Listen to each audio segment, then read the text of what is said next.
There we go. We're live. Hi guys, Orville time. It's funny, I just managed to watch episode 3, and episode 4 comes out very soon. So my delay there with real life is like, oh, it's wow. Is that tomorrow? Mm-hmm.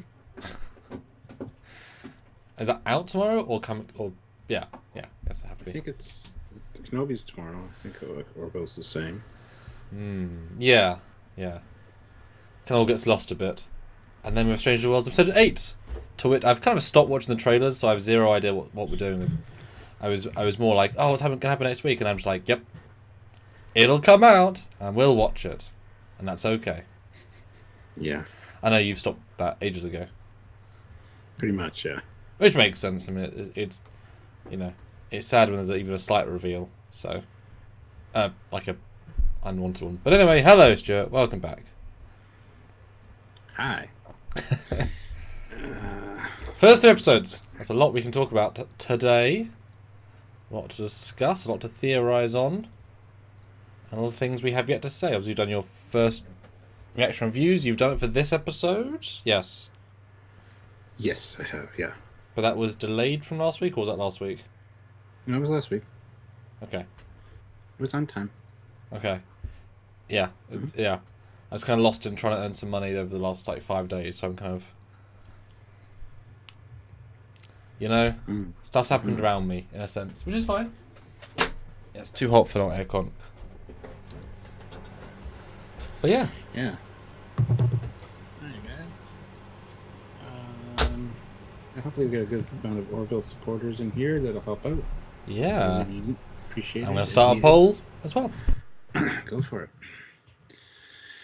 And I do have a post pinned to the top there showing that we really need your support for the Orville guys if you want us to keep doing these. Orville really trailed off in season 2 as far as viewership went. But when we did these combined kind of reviews, we did get quite good participation from you guys for super chats and stuff. So if we want to keep doing them, we do need some help with that regard. So if you're able support it or lose it. Yeah, pretty much, because it doesn't behoove us to do things that don't make any revenue, unfortunately, as much as we'd like to talk about a lot of things. So it's just the way it goes. We got to talk about what brings the people in. So if you are a huge fan of Orville and want to see more, by all means, hit that like button and make sure that you super chat your thoughts and ideas about such things. Holy shit, Tom Ellerman just upgraded his membership or joined the channel to the rank of Admiral. So thank you very much. That is amazing. Wow, I don't mind being outright. Captains are annoying because you just jump past me. Admirals, you're jumping straight past Stuart. I don't mind admirals. Well, it means you get to boss us around. He's the one that took me out for a steak dinner at Wonderfest. He's a good guy. So, Trilly18 puts in €5. I am back, you guys. The Orville this season is too dark for my liking. We'll talk about that as we kind of go along. Wouter215 throws in €50. So that's a fantastic way to start out. Thank you so much. Jumps us right to the comfortable with how we're starting level, which is nice. So far, sadly, I won't be able to attend this live for too long. Look forward to rewatching it tomorrow. Well, that is amazing. So, hello very much to Wouter215 in the tomorrow time. It is now your present time. Time travel, fun stuff. And Polygram, $5. Oh, and $5 of Orville love, and we still need graphic artists as well for Kepler Carbon Recaptured. Go check it out. Type that into Google and see if you can help them out with that. Let's see. Yes, steak, the only Admiral food for the crew. Okay, so we're at the poll, then I'll jump and share. Which episode of Orville Season 3 have you enjoyed the most? Episode 1, Isaac Enemy. Number 1, well, more like Isaac's suicide, but... No, but everyone hates him, so... I don't want to say suicide in the title, so... Episode 2, Almost Alien Takeover. And episode 3, Not a Holodeck. That's fun. And I'm going to share. Okay. Yeah. So thanks for the super chat, guys. Those really do help out. We do need more, so if you're able to, please consider doing so. The support is a big deal, and we definitely need it this month. This month has been very slow, so we were kind of hesitant to cover the Orville because, like we said, they just don't get the same kind of reception as our Star Trek content, which is a shame. Although the last few we did for season 2, because we did say that, you guys really came out in force and really helped out super chat wise, so it did make a big world of difference. So but make sure you subscribe to the channel, hit that like button. We have 36 people watching with 28 likes. We want to get 50 likes, so hit that like button if you haven't already. Don't forget there are links down below to Teespring and the TeePublic store. The TeePublic store is currently having a sale of 35% off everything, so you can get yourself some cool Trekyards merchandise with 35% off. It's a great deal, so go check it out. Click that link, and you can pick up new or get yourself a Trekyards shirt. We got the new one, Trekyards Starship Research Division patch as a shirt, or you can pick up one like this one with the Trekyards web series logo. So 35% off. Go check it out. Add some stuff to your cart, and want to see some Trekyards merchandise on you guys when I see you next.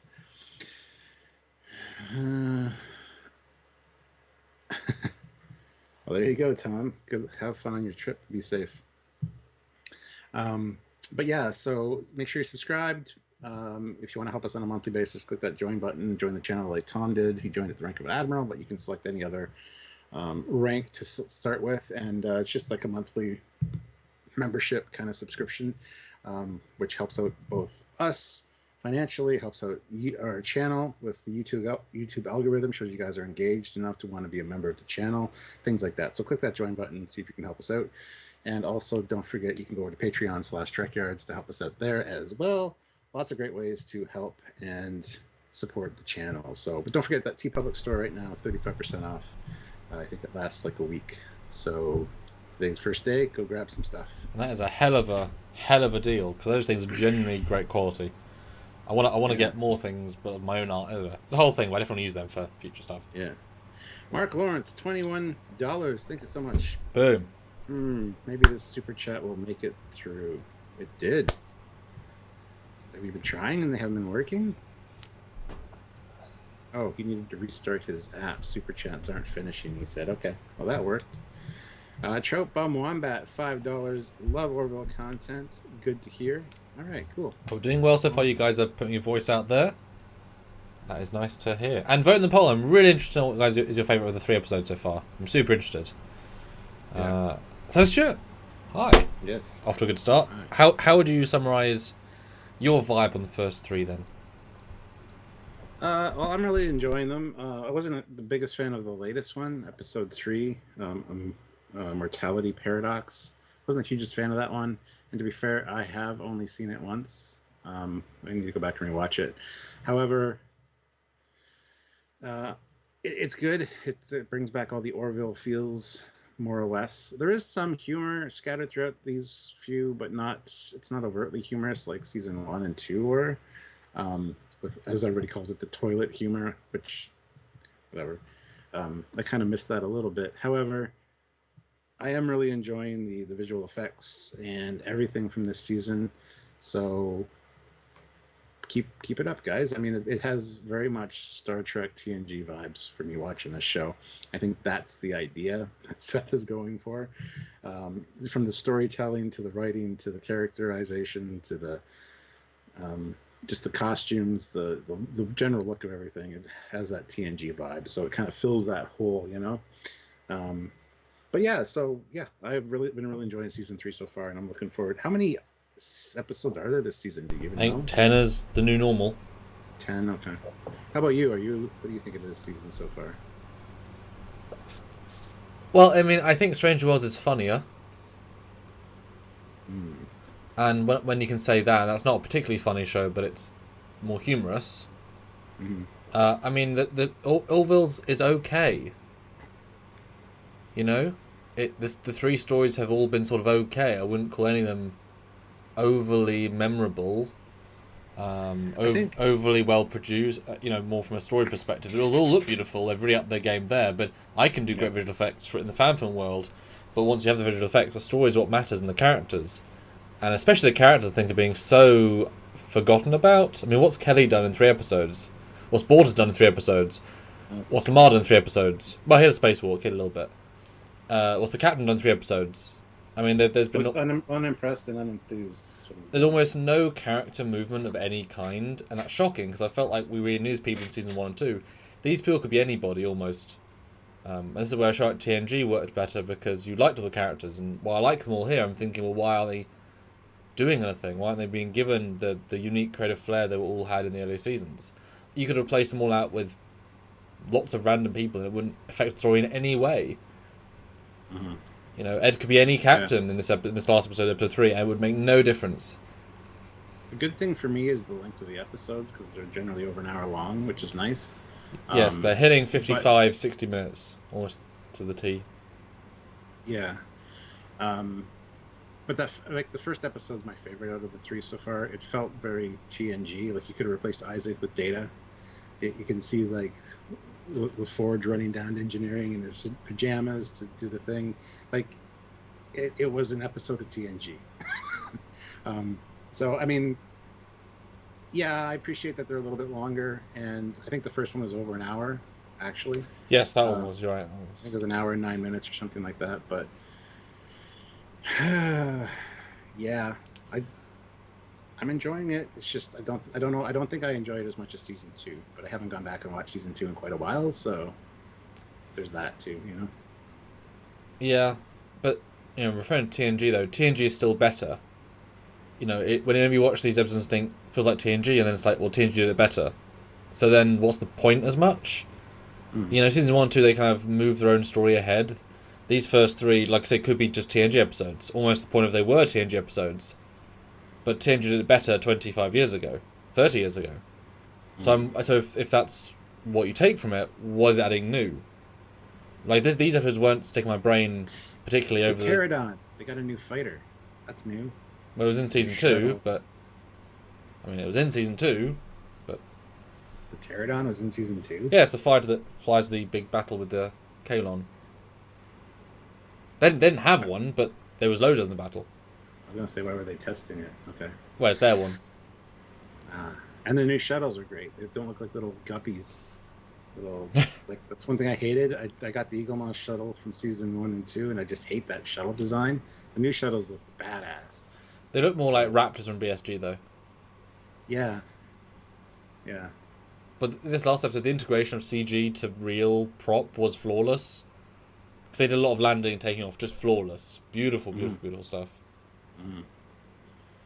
No, so I'm impressed with the new stuff. The new visuals, I think, look a little bit better. The shuttles are great, and yeah, there's lots to like. I'm not saying I'm not liking the Orville this season, because I am enjoying it, but I need to go back and watch Seasons 1 and 2 again. I'm just seeing in contrast to the other ones that I just enjoyed more for what they were doing uniquely. Yeah. But I do think they spent, you know, there was still visual effects people working the entire pandemic, so even though the physical productions paused for a long time, you can tell they just kept cranking out space shots. Like every chance they could use one, they threw one in, because they were still on payroll. That's great. And yeah, it's super dense with that stuff. I mean, there's stuff that you would normally cut out, but now they also have an hour and 2 minutes, so they can just throw in even longer flybys that are just nice. They don't add anything, really, but they're just nice. They're just kind of throwing in everything. So it's very, very dense feeling. I just wish the characters were kind of to back it up. Well, we are only 3 episodes in. Yeah, we liked Orville more after the first 3 of Season 1, though. We were sold. If this was Season 1, I'd be like, oh, it's a vanilla TNG ripoff.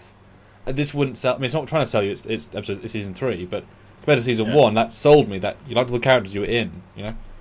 Yeah. Well, Matt Borbin throws in $10, so thank you so much, Matt. Thank you, Matt. I, for one, am enjoying this season. Is it perfect? No. But I'm just able to enjoy it and not be overly critical about it. Yeah, I just know that I'm not going to think about it much after it's finished airing. It's not leaving an impression on me. That said, Stranger Worlds is also not leaving the most impression, but other shows really did. You know, and like I say, I've seen some of these TNG episodes that were done better. I mean, I was thinking throughout this 3rd episode, it's just the Royale episode done worse. It's the Royale episode for the first half, then it swaps into Future Imperfect for the second half. And both of which are done better in TNG. and that's all it is. Mm. There's nothing else to it, and it's like, okay, do you know what I mean? Like that's all it is. But they were done better. It's kind of smart. I mean, I don't know if you caught that when watching it. No, I didn't know what to compare it to, honestly. But this last one did not impress me. I hated the high school thing, and the bullies just annoyed the shit out of me. And then very quickly, after Ed died for the second thing, I was like, oh, they're just experiencing death through these people's eyes, because the fucking title is the morality or the mortality. I was wondering that was going to come up. Yeah, I caught it right after the second death when the eyes glazed over, because they were just about to crash the plane. So I'm like, oh, they're just experiencing death through. Huh. Somebody is anyway. But that ties into that. I don't know if it was a season 1 or season 2 episode with the Kelly God episode. Which is one of their best. That was super good. Yeah. That was super clever. So, I don't know what it is about this last episode. I just did not enjoy it. See, I definitely enjoyed it second best of the three, because it gave us more things to look at. But then I'm thinking, well, what did Kelly do this week? Nothing. What did Bortus do? A little bit.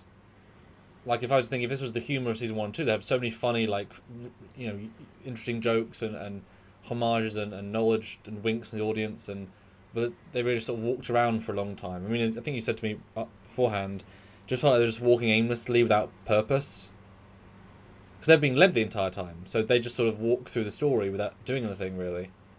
And did you notice what I meant about Seth? As he's walking around, he doesn't have the gravitas of a captain. He's just kind of like... No, he was barely there. He looks so uninterested, and he doesn't want to be there. Yeah, he's not engaged, even though it's his show. And I can imagine he's taking this... He's now had his captain fantasy, so now he's letting the rest of the cast do stuff. But they're not really doing stuff. Like, I thought this was the Gordon episode from his initial bit, and I was like, excellent, and then he kind of flies a plane. I'm like, really good. But you didn't need everyone else to be there. I did, I think it definitely, like, the last 10 minutes saved the episode for me in terms of, like, oh, this is kind of cool. Yes. The Kalon twist was great. Yes, and the Union fleet with the dreadnought, awesome. Yeah, just the idea of if the Kalon are this powerful is a wonderful reveal. But you are left thinking, obviously, well, is it really real? That's an obvious thing when you play, which is fine. Although I couldn't help but thinking, wow, a bit rude to destroy the holographic thing. It was probably there for a reason. How rude to Pew destroy it. And then the second reveal, it just feels like Future Imperfect. So it was kind of like, well, it's this, and then a long exposition. Although cool art design, and obviously the fact it links into season 2 is great. That really helped ground it to a real story. Yeah. But I don't know if they learned anything themselves from it, except don't test on humans. Which, as they pointed out, we've learned 100 years ago. Yeah. Well, Sebastian says the new ensign Charlie Burke has made quite an impression. I guess. I was really impressed to see her. Like, trust me, she's somebody that I want to see more of.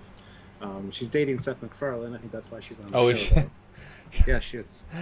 Why is it? Everybody dates is in the show. He dated Alara. Yep, and then she left the show. Yeah. After they stopped dating. Everybody dates each other, though, because Gordon and Kelly were married, then divorced, then married again for a month, and then divorced again. And anyway, but Charlie Burke, I really want to see more of that character, and I really liked her in the first episode. But this episode, again, she didn't get much of a part, but again, it was all like, let's lay on that hatred for Isaac super thick, and do it while you're on duty on the bridge, questioning orders in a situation. I hope they drop that from her pretty quickly, because I wouldn't put up with that. I wouldn't tolerate that on my bridge. I'd have a line from Balance of Terror. Keep your prejudices and the bigotry in your quarters, because it's getting a little old really quick with her, and we've hardly even seen her. So I think I totally disagree with that. I knew you did. Oh, I assume you think I was agreeing. No, because I think she's fine as a character, but it's more that, well, she can't ask the captain to politely walk off to the side to tell him that the people who are about to destroy them are baddies. So in that situation, she needs to be as forceful as possible then and there. There's no other option. So I thought she was well balanced on, because, well, why do you think you could trust Isaac? You just had these mental illusion things. He could easily be a different Kalon they've swapped him out for. I thought she was, like, obscenely rational compared to her first appearance, which was okay. Just, I thought she was super, like, well, when else are you going to stop him after you're dead? But then the captain says his thing, then shut up. You don't keep going on. Well, she does. not really, but enough to go though. And obviously she was, well, she wasn't right, but the situation was dire. I think it might have been too that Seth's reaction to it was very like, oh no, I'm gonna trust him anymore. It wasn't a Picard reaction to the situation either. Well, it's also that Isaac had the least believable response. No, believe I am, to tell the truth. Well, that was also an illusion, though. That wasn't the real. I know. Take all that. Even with Charlie, you have to take that into consideration. So. Well, exactly. It wasn't even really her. That's just what they thought she'd say. Yeah. Yeah. Sean O'Sullivan, €2. I want to open up this jar of pickles. I mean, come on. We're all thinking the pickles when they try to open up the doors. Yeah. I mean, come on. The line was there. But I guess he's out of pickles. Oh, hi from Rocket. Where's Rocket City, Kevin? Is that that's must be Cape Canaveral. There's Cape Canaveral in the USA because that's the only Rocket City you'd assume. Cape Canaveral's in Florida. There you go, Florida, maybe. Matt Boardman, $5. Maybe I was distracted by the beautiful music in episode 3, which had some nice alien call-outs mixed in there, and Randall cracked me up. That was a win. When I saw Randall, I'm like, okay, this might get better now. Yep, that was a giant win. Leading up to that with the high school and the bullies, I was like. Well, I just saw it, like I say, as Royale because they're playing these characters. I assumed they'd say, "Look, Dean, don't try and fight the bully. You know, your sister told you." Like I thought it'd be a cool, like very Gordon story where they're in this very deep story. But I laughed out loud for Randall. That was great, and the integration was great. The CG was fantastic. The music though. Oh, go ahead. No, go ahead. No, please. Because if I was Gordon, though, I would have phasered those bastards. Get his sidearm on him. Like I would not have put up with that bullshit. But they were about his size, which is embarrassing considering he's in his whatevers. But you've got to imagine that if the doors aren't going to be hit by Disruptor Flyer, neither the people, because it's part of the narrative. So I assume they wouldn't do anything. I mean, you got a sense that they didn't affect the monster at all, Randall. Only the thing that she threw, because it's physically part of the illusion versus their own thing, which I thought was a smart move. And the music was great, but it was so Star Wars. It was like right out of. Didn't even notice. It was right out of episode 4. I mean, it was great music, but it was the most Star Wars have ever sounded, because they use the exact same instruments with the exact same motif, just in a new melody. It's like, well, that's just like great, but super Star Warsy. My goodness. That said, I love the Aliens episode. The alien music, I thought that their homage was great. I just thought it was a bit too on the nose. Star Wars episode 4. Yeah, Kevin Scott says he's from Huntsville, Alabama, Marshall Space Flight Center. Oh, there you go. Never heard of that, but cool. Louder 215, €20. Mind swap, exploring pragmatic reasons for suicide. Primitive person on a starship. Space bugs taking over the crew. I feel like the Orville and Stranger World scripts have been mixed around a bit. The not a holodeck felt Orville to me. Yeah, this was more Orwellian, I think, of the three. Yeah. Let's read the next super chat, and then I want to talk about episode 2 for sure. Sebastian, €5. Daddy McFarlane got himself a new baby. Winters was exactly 20 years younger. Good for him. But maybe not give her all the airtime. Well, she's easy on the eyes, so if she can act, go for it. I mean, I mean, she got more time than not Borders, but she got more time than Lamar. But I mean, she was fine. I thought she was barely in this week, and she was the centre of the first episode. And give her 1, that's okay. That's fine. I liked her in the first episode, for sure. Yeah, because she's making a. I mean, if anything, I just hope she's not a one-tone character of I hate Isaac, and there's no character growth. I want her to start having to work with Isaac. If anything, is massively brave to give your girlfriend the, in theory, racist undertones. Hey, babe, do you mind just being very racist? Our robot. We've been dating 3 months. I know, but just piss on our robot for 5 minutes. Like, you know what I mean? That's a brave thing to do. So I actually think that's quite, good for them for going up full on. Joshua Farrow, $5. Hope this helps. I've never watched the Orville, but I'm thinking about watching it. Please watch it. You will enjoy it. It's really good. And I can imagine it be a great binge show because they have so many good ideas. Yeah. She's 28. She's 1 year older than me. She looks older than me, and Winters. Well, she looks great. But no, not in a bad way. Just like in a she has the glamour, obviously. Yeah. We'll just leave it there. I don't glam up, obviously. As for the second episode, I was which remind the audience what happened. It's almost aliens taking over people and the ship. Yes. But it's very horror-based. It's very... Again, it suffered from the same problem as the last episode of Strange New Worlds. Nobody in the hallways. No crew around. Like, you don't automatically get locked down in your quarters when something like that happens. You still got things to do. There's nobody... The ship was very, very deserted, which I hated. I enjoyed the transformation. The character, the alien makeup was fantastic. The Admiral coming in was nice, although I didn't really care that he was married to... whatever her name is, I can't remember right offhand. But I want to call her Cassidy Yates or Captain Gates from Castle, because we're watching Castle right now, and she's the police captain. She's good enough. She's good enough. Go from Orville to watching Castle, and she's in both, and it's like, what the hell? Anyway, but the thing I really hated about that episode was the ending. Okay, we're just going to leave then. There's no rundown of how many of the crew were converted, how many of the crew left, whether there was a chance that you could even possibly get them back, because they have families. Oh, we just lost 34 crew members, but it's okay. We're just going to continue on our mission and go and have a drink at the bar at the end. Like, no, the restaurant, the separate sit-down restaurant, not even the bar, the dedicated restaurant. Yeah. So I mean, it just, the ending really messed with me. I was like, what the hell happened? Because the first time I watched it, I actually fell asleep for about 3 minutes, and when I woke up on the couch, all of a sudden it's like over, and I'm like, what the fuck happened? What was the resolution? And then I rewatched it, and I'm like, that's it? They went from that to that? It really missed a beat there, and I hate the fact that there's no captain's log, there's no doctor's log, there's nothing to indicate how many people are missing off the ship that we have hopes we might be able to get them back at some point. They're just randomly gone. Plus, how did they leave? Did they take a shuttle? Did the alien ship that was on its way come and get them? I'm confused by so many of the aspects of the end of that, but I enjoyed the rest of it. Like, I love the transformation, I love the horror aspect. It just, what? I don't know. What are your thoughts on that one? Well, can I just say we're down $2 for our minimum, which was like pulling teeth yesterday. So can I just say 27 minutes. So congratulations, guys! You've certainly earned the Orville coming back for episodes 4, 5, and 6. So yes. Keep them coming. This is very needed. So yay! So I just wanted to, amazing. So deal with the people first, and then talk to me. That's amazing. Well, 63 people here with 50 likes. We did hit our 50 like goal, but let's try to get to 75 now. Keep on the poll. I really want to know the order in the poll. I really want to know. Yeah.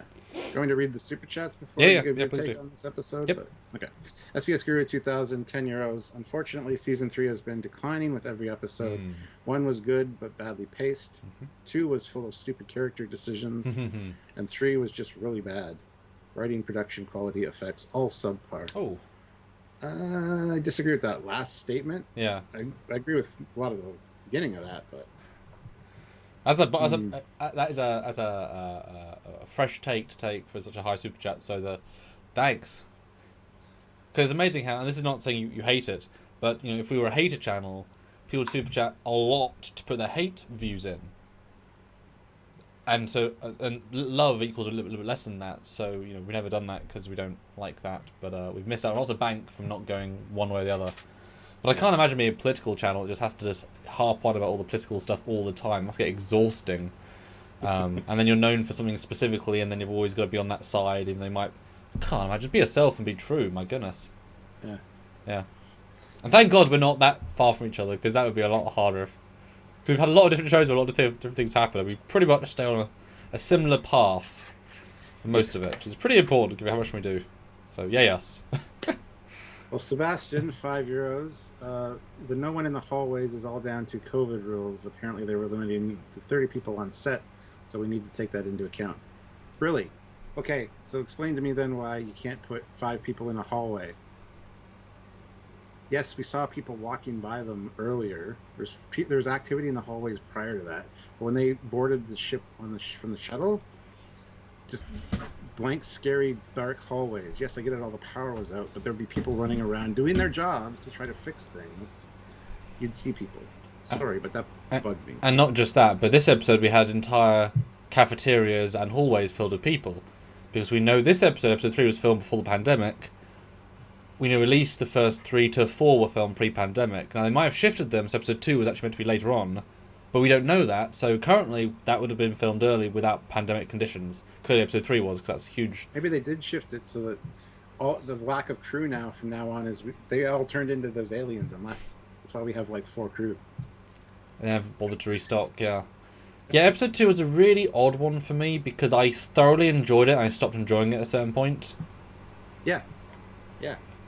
Because the alien, the idea of the Kalon, I like the politics. The universe they established in the previous seasons is fantastic. The Krill, the Kalon, really great. And seeing the political stuff, find peace with still the caveat of if you die we don't care, but also let's not shoot each other. Fantastic.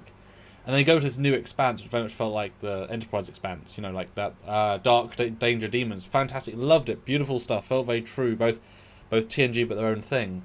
They find the space station, fantastic, although it's a bit samey with walking around the same little set twice. It's a little, but that's fine.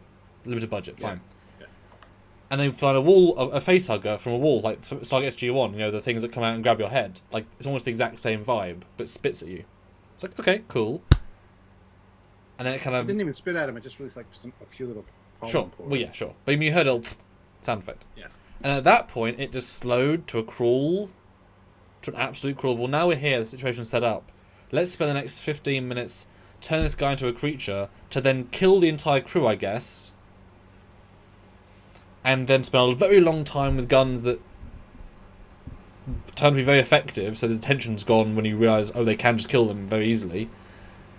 And then they don't get picked up at the end, even though they need to. It's very confusing. It feels like they spent... so imagine it takes 2 weeks to make a show, right? It should have been a 2-parter, that one. Well, yes. Or, yeah, no, for sure. Or like a Union ship comes in, or a Krill ship saves at the end, and, like something... But it feels like they spent, say, 2-week turnaround for an episode. It feels like they spent the first week on the first half, 3 days on the second half, and then 3 days in post. And it's just sort of just... How is an episode that long, so rushed at the end, and yet so much boring corridor walking? Like, we didn't need to see the Doctor and her kids not fight each other for 5 minutes. It was entirely irrelevant, and it makes it seem even more silly, because they should never walk through the halls as if it's a scary haunted show. Everyone has a duty station in any given part of the ship. Every room... And it's not like a ship with like the Enterprise where you have secondary hull, primary hull.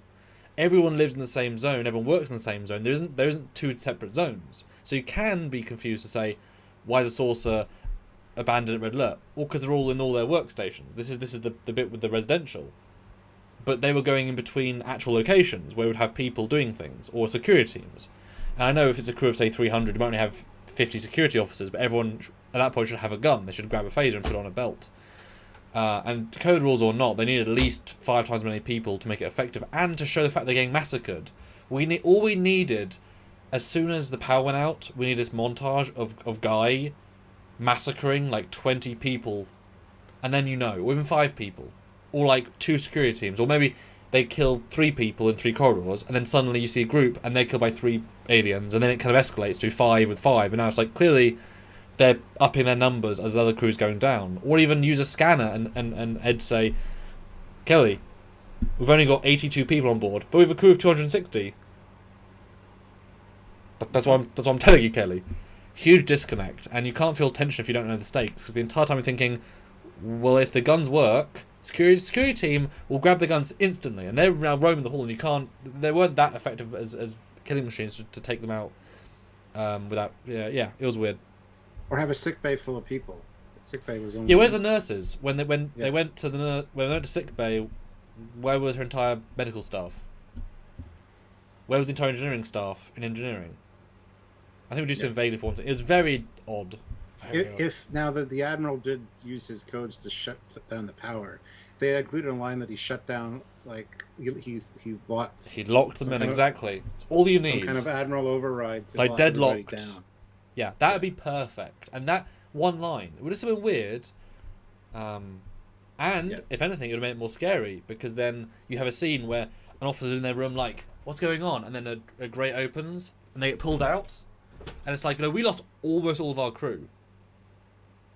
Shit. Yeah. Kirk Novak, 1 pound, 1 £1.80. Thank you. Was Nurse Park taken? He was in several episodes. I hope not. I like that guy. Which guy was he? He was the only other guy in sick. Oh yeah, he was. The whole thing. Yeah, he was. So, yeah. Matt Boardman, $5. Sebastian hits on another important aspect of this season: COVID shooting schedule interruptions. They've handled it much better than Discovery and Picard. But we don't know yet. We haven't got to the COVID episodes yet. Yeah. And if this is one of the COVID episodes, you really felt it, so they didn't do a good job. Episode 3 was filmed beforehand. The teacher in the one scene said, "Wow, I filmed this in 2019, just came out last week. Cool!" So that was a pre-COVID episode. Well, I mean, 2019, my God, that's so... Well, I guess, right at the end of... Well, at the start, but... We don't know. I'm super interested to see how, because we know that Seth MacFarlane said he actually threw out scripts and changed where the season was going with the new title and such. That came during the pandemic. So now we're at episode, I think 4 is the last pre-pandemic, or as it closed. I think I remember at the time they said they were rushing production to get in before they had to close. To as much of they... Because obviously everyone's either going to put on weight, change their haircuts, look different. You know, very likely we'll see some sort of... So I was kind of expecting, I don't know about you, but a time jump at the end of this episode. Like, when they were still in simulation mode and the Kaelon was screwing them over, I thought they were going to be, like, fall into a black hole or get frozen by the Kaelon and then come out 2 years later, looking obviously a little bit different with the pandemic, and then saying, well, now the world's changed. Like, because... do a time jump, because it still happened next episode, honestly. Because the kids filmed their stuff and now look like adults. So that was their last appearance as kids. That's why how you can tell it was filmed pre-pandemic, because they didn't look like that young boy. He doesn't look like a young boy anymore. So that was the last. Yeah. So that's why I said a time jump. How do you explain? Or you can't use her kids anymore. And actually, that's a good point. What does it look like now? It was Ty, is his name? Well, yeah. Martin Jorgensen throws in 45 krona, so thank you so much. Thank you so much. Very much enjoying season 3, and oh my God, the show looks good. Yes. Ship. Yeah, ships do look great. I think maybe I think I'm maybe missing like twists, and I think that's why I like this one more, because it felt more like, something about that. Cause the fact there was a double twist made it feel more in depth. Yeah. And Kai is played by a guy called Kai. How great is that? Nice. How's it look now? Yeah, the kids will be interesting to see the progression of, because the kids grow really quick. Yeah. And like you just saw a picture of Christian for his graduation. God. Jesus Christ. And he's shot up. He's taller than everybody now, and it's nothing like he did when I saw him last time. He grew so fast, he's got stretch marks on his back. That's how fast his body grew. Like, it was like pretty much overnight. He's like, "Oh, hi, how you doing? All right, cool." Is he an augment? Did he? I mean, he might be. Did he take a thing? Because that's, yeah, cool.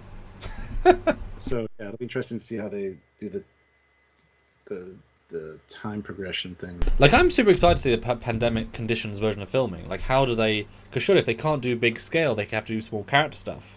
And on in the sets, like, I'm excited to see the really focused stuff, and how the being locked in the houses for a year affected how Seth's brain was. Because that's going to change how he write. Because he threw out scripts, like I said.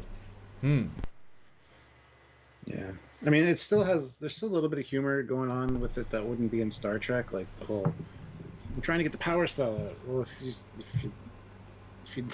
you shook it and it didn't come out, you didn't do it right. And for both of them to say that was pretty hilarious. You wouldn't hear that in Star Trek. But it's not the same kind of humor, and it's not as much.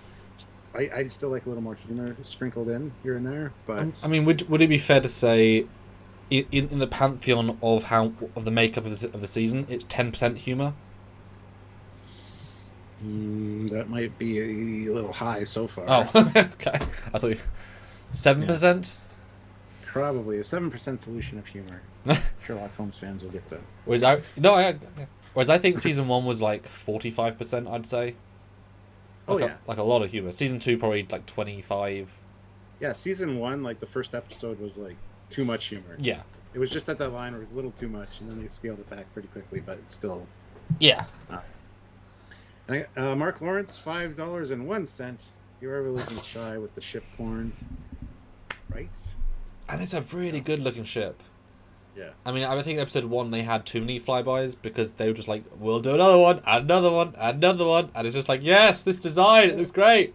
That's the one thing about episode 1 I absolutely hated, was when they were testing out the Pterodon and they were actually like running drills with the drones.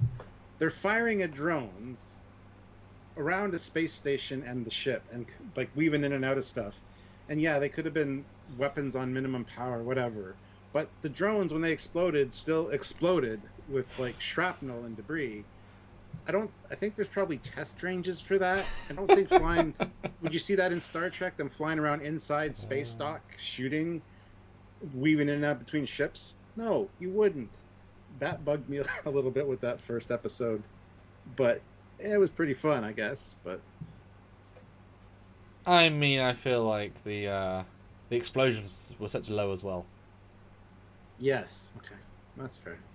Yeah, but it's like if you've got everything powered on shields, how much potential of explosion do these drones have compared to a phaser blast from a Krill destroyer? Wow, shields went down by 0.01. Yeah, You see other shuttles and you see other ships flying around in the background. Like, who knows what could happen? You could clip something with your shuttle and like tumble into another ship or into the station. What? And they're doing spacewalks as well. Like, yes. And by the way, Yaphet in a spacesuit is an awesome idea. Yep, it was great. It's a shame. It's a shame Norm Macdonald has passed away, but apparently he got all of his filming, his lines done before that happened. So, which is amazing. Soon they rewrote the season. So, yeah, yeah, and that was a great spacewalk. I mean, super unnecessary, but texturally beautiful to see, and it was good for Lamar to get something. And it was right after we saw them walking on the hull of the Enterprise, with the force field around them. Yes, it was that episode with the. It was like right then. I liked it more as well because it just looked nicer. Yeah, felt more real. Going to the Scorch, and here they're like lifting off the panel. They're looking in. They're like ripping it all out. Only a year old. Yeah, but everything's been upgraded. So oh my god, it looks like ancient history. The amount of times that I found it funny that Isaac kept saying, "Let me upgrade the systems." I'm thinking, yeah, you've been doing that for. How are there always more to upgrade? You can't always upgrade things past the upgraded point by the Kalons or upgraded them. Although, my god, Stuart, season 1 episode, or season 3 episode 1, Astrometrics rip-off, holy shit.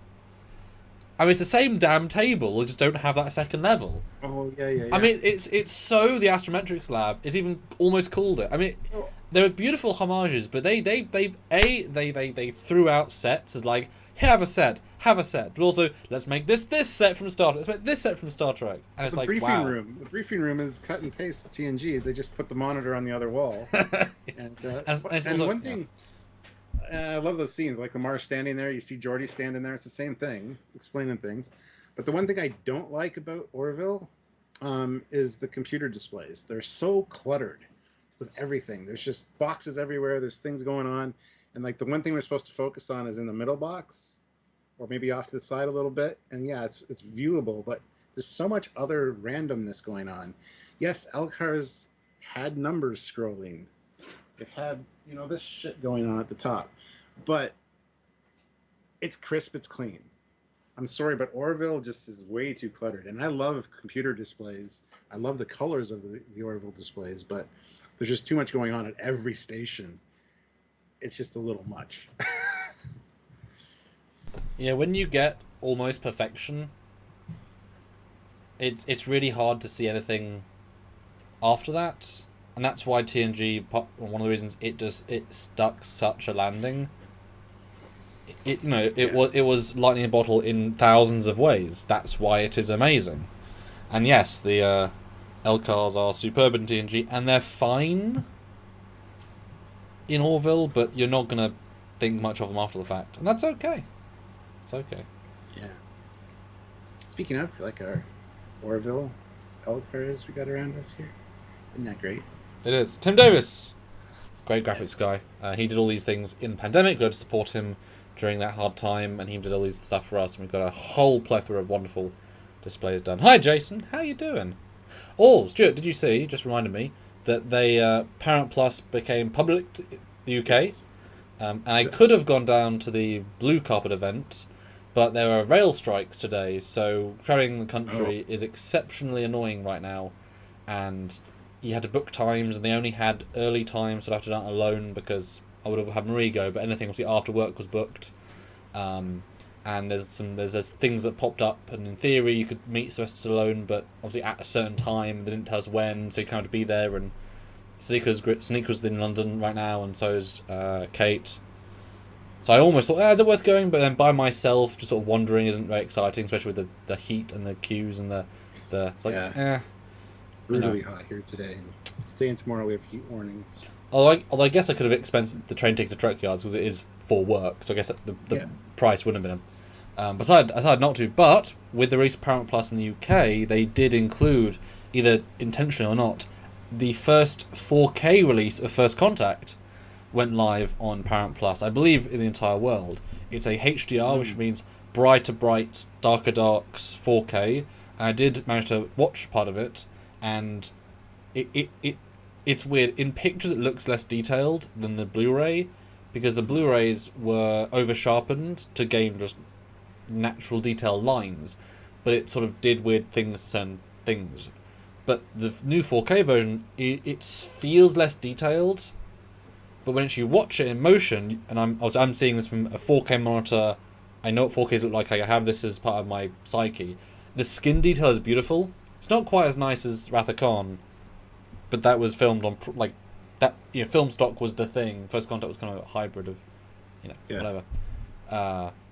But it looked nicer. I like the sheen, the texture, and the clothings. There's a lot of grain. It could have been sharpened more, I'll be honest, but it had a nice vibe to it. It's not quite as nice as I thought it was going to be. I hoped it was going to be, but it was also the streamed version that I was able to watch. So for the 4K Blu-ray should be better because it's still streamed.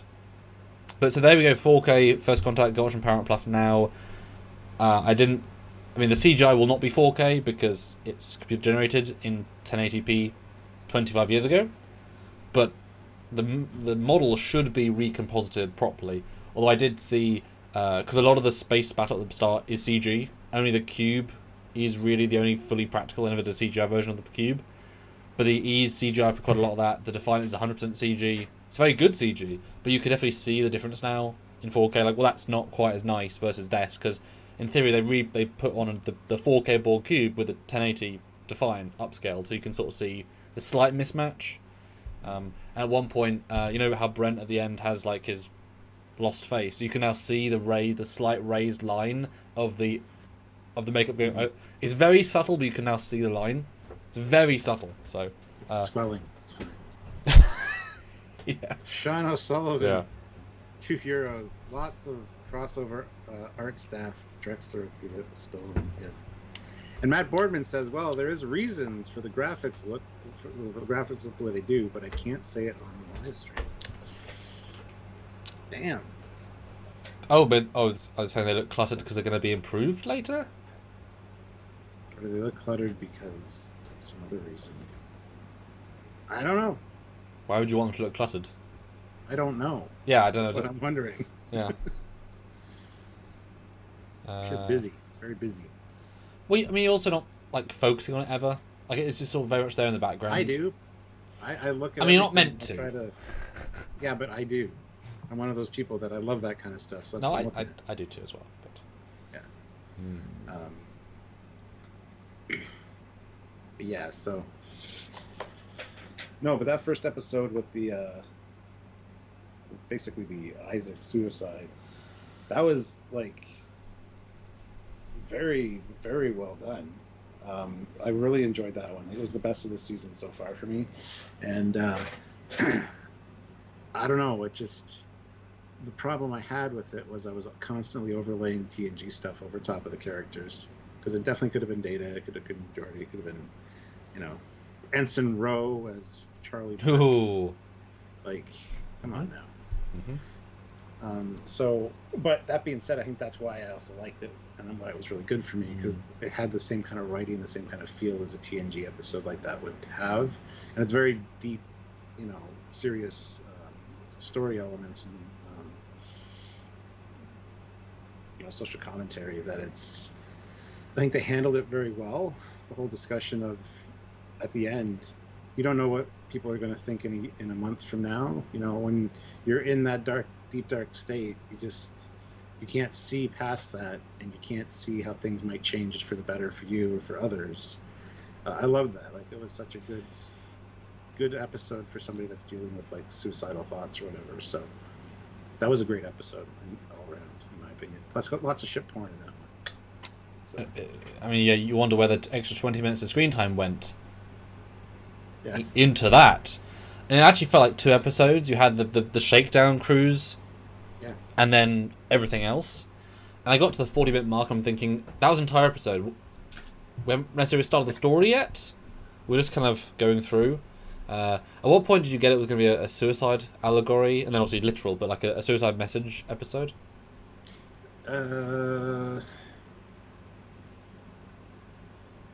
Pretty much right after Isaac deactivated himself, and after the Yafid went in and said he's really done a good job here. I was actually wondering, they're not getting rid of Isaac. They wouldn't do that. Hey, bold choice. They could have. I was convinced they could have. They had me thinking that that he might be gone. And I met the guy. He's great. Because most of the time it's like, oh yeah, they'll be back by the end of the episode. It's fine. Yeah. But this one I was like, as they were building up to the end, it's like, what? And even her refusing to do it, it was such a Worf moment with refusing to help out the Romulan with the blood transfusion, where Charlie refuses to help him. Although I can't believe that she's the only one on board that has that kind of smarts to be able to figure that out, but that was a little bit... Well, I mean, designed to be the unique one. Although, given that Orville's not a good ship in the fleet, to put the Genius 3D... Well, it is now, though, because I think it got bumped up because of the last battle. Yeah. It basically saved the day, so... Yeah. Well, the Krill saved the day, but... Yeah. Well... Yeah, I know. I mean, Ed's certainly more respected, certainly. Yeah, I honestly didn't get it was a suicide allegory message story until the point when she's talking to him on the sofa at the end. And then she's just... what about the bedroom talk with him, with Lamar and the spiky lady? Saying, when people on my planet take their life, it's their decision. No, I just thought that was just part of the story. It didn't occur to me until literally she says to him about suicide. I'm like, oh, that's what they're trying to say. Because I was thinking from a pure story perspective, what's happening in the story. I wasn't getting an overall message. I was thinking, well, how are they going to resolve the story? And I'm like, oh, now from that context, it all kind of works a lot better. But because he's not like he's an android, so I was very much literal in that he's an android, and he probably can be brought back, and there's going to be some sort of, backup switch, whatever. So that I thought was seeing that really helped ground the whole thing to me.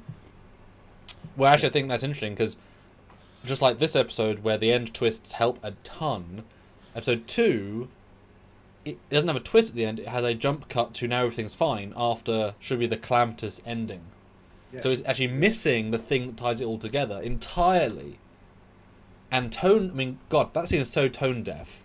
We lost 30, 40, 50 of our crew that we just fought the battle through together. We did a refit together. We've served together. Who cares? Let's go out to dinner tomorrow night. How tone deaf is that? It would have worked at the bar by herself, drinking by herself. That's all you'd need. You don't want a chill everyone in fancy clothes bar. Terribly, terribly misplaced as a scene. And people laugh and have a good time. I looked at the foreground people and I was like, ladies like... My best friend died yesterday. Did he? Well, no, he became converted to an alien that's going to ravage the universe. Drinks! Yeah. Terrible. Every one of them would know somebody that was affected by it. Oh, yeah, 100%. 100%. Yeah, super. I understand going out and wanting to forget about things, but there was no sense of how much time had passed. Oh, it's like the next day, it feels like. And Claire's even so relaxed. Yeah. I just lost my ex-husband. Whatever. It's fine. He has that ring on, so that's important, I guess. Oh, I can't wait for them to come back, because they were a really interesting race. Because they do have space travel, they could have FTL travel, they built the space station, they have communication, they have massive metamorphosis ability that was clearly quicker through a direct... I mean, it took minutes. It was super impressive. Like I said to you before. It was really quick when they got spit on directly. That guy in mess hall, like, just done. Yeah, I mean, like I said to you previously, it's basically their Borg allegory, but taken a different way. But unlike drones, because in some versions of the Borg, you would inject them and they can be Borgified within a few minutes. It varies depending on, I mean, Ensign Lynch, I mean, he was Borgieing within a minute, and the guy on the deflector, it's the same scene, and he's fully Borg transformed, so it can take 2 or 3 minutes. So that felt like a very clear allegory, but the Borg can't run, jump, hide, and stab. Yeah. Or infect from a range. They can be shot and murdered very easily, but they might have a reason for that. But it would certainly be fun to see later on, when they're fully converted, maybe have like armor now, they can think and talk, like progress them, so they become feral and they're converted, transition to be more mature. Again, space travel. It would be interesting if they were kind of like xenomorphs, whatever host yes. they get, depends on how the final outcome is. That's fantastic, so, I like that, yeah. Which would make sense of the facehugger sort of vibe with the... yeah. Ooh. And you actually brought up a good point that Borg can't like Borgify somebody from a distance. It makes you wonder why the Borg haven't designed a dart launcher full of nanoprobes. just shoot a bunch of people at the end of the hallway. Boom, they're now Borgified. A nanoprobe minigun. Yeah. Fan film. Okay. Buy a BB money gun and do it. Yeah. But they're a super interesting race. I love that idea because it means that if the Krill were the main people who got converted, then they might be more dramatic, and that might lead to especially as the Orville crew has multiple races. That would lead to interesting variations in the makeup, although they're quite distinct in their makeup. But I mean, they feel like the big bad compared to the Krill now, and the Kalon are by their very nature 2-dimensional. Kill all non-us life forms. Done. That's it. And that's, they're just they think of us as a plague, so they're the automatic Norton antivirus. But that's it. There's nothing else to them. Whereas the other guys, they can do more stuff. Now, did you think it was a stupid decision for them to go over to the space station without wearing spacesuits the first time? I had a debate about this that got a bit heated. You tell me your thoughts first. When I first saw it, I was like, okay, it's fine, whatever. This is kind of what TNG would do, probably. Fine. And then once they went over the second time, I'm like, please, for the love of God, tell me they're wearing suits this time. Sure enough, they were. And then I started thinking about it and go, it's an unknown alien space station in the middle of a void that you've never experienced before. Chances are you'd probably wear a spacesuit over there to begin with, considering that even though there is life support, who knows what's in there, contagion-wise. Go over, get your readings on site, and then you can determine whether you wear a spacesuit. So I think it's a stupid idea that they didn't do it the first time. However, that being said, the first time I watched it, didn't think much of it, because generally I was in my Star Trek mindset. When you beamed over and you beam back, that's what the biofilters are for. So it almost wouldn't matter in Star Trek to go over there without the spacesuits. But in the Orville universe, you should have the spacesuits. So... See, for me, people said to me in a very similar vein, but if you can argue they're wearing spacesuits, and that's if that's a CinemaSin bling against them, that's for every show ever.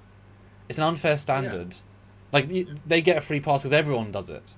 I mean, just this last episode, they went there, they didn't learn from that, and they went down to a planet that was giving them wrong readings in a spacesuit. So that should instantly be a problem, but it's not. I mean, it's always the case, so I can't ding them for that. It's just a little bit basic bitch how they got attacked and sprayed. It's hindsight 2020 kind of thing too. And then I didn't really need them to see them going back again and finding it in spacesuits. Just made them seem more stupid the first time. Personally, I think they could have saved that and put more time into the ending. Show the people, etc. Yeah.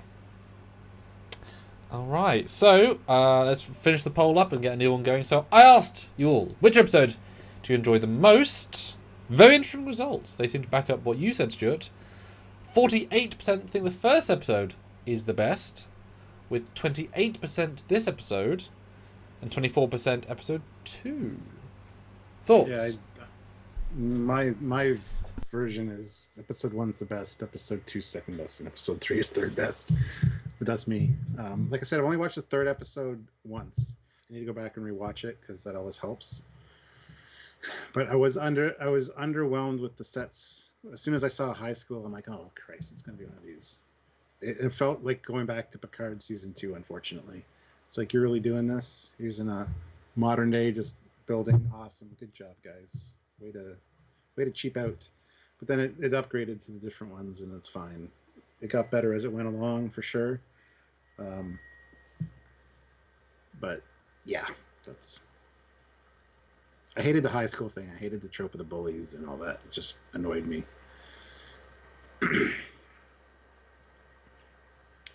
Should have worn the suits the first time and then explained how it got through the suits. Yeah, that would have been fun. Because you would think if it was designed... Because other races would be smart enough to wear spacesuits, and most races aren't also going to... most races aren't going to have the same air to breathe, you'd assume. Although that said, most are. Again, another trope. But that would have been fun. Especially if then, it just like a xenomorph blood, it kind of eats through the suits to infect people. That would have been really cool. Especially if it had been on the side of, or even on the foot, and it got into his bloodstream without him realising. Kind of the way it plays, it's a bit obvious. You spend a lot of time watching the guy get converted. It would have been cool if it was just doing more things and suddenly started converting then and there. It would have been, I think, cooler. Yeah. Personally. SVS Guru 2000 throws in €10. Thank you so much. They should have released the virus at the end. They can't risk letting all the Union secrets fall into the alien hands, especially after they showed that the monsters did retain some memories. I agree. I thought the exact same thing. I just would have killed all my crew members, I guess. That's the other problem with that. You're killing... But they never said there was a chance for them to be able to be turned back. It was very end of the road vibe. Yeah, so... Which is you know, if they're giving up that quickly, and Claire's ex-husband, and I was wondering if they're ever going to mention the father of her children or not. That would have been a hell of a reveal. Didn't work out age-wise, obviously, but I thought would be the logical choice, and then it's even more powerful. How many ex-husbands are you going to introduce of hers, etc. You know, but then to have her say they're not changeable. And it be the father of her children and her ex-husband, and she's saying that about him, that makes it all more powerful. Yeah.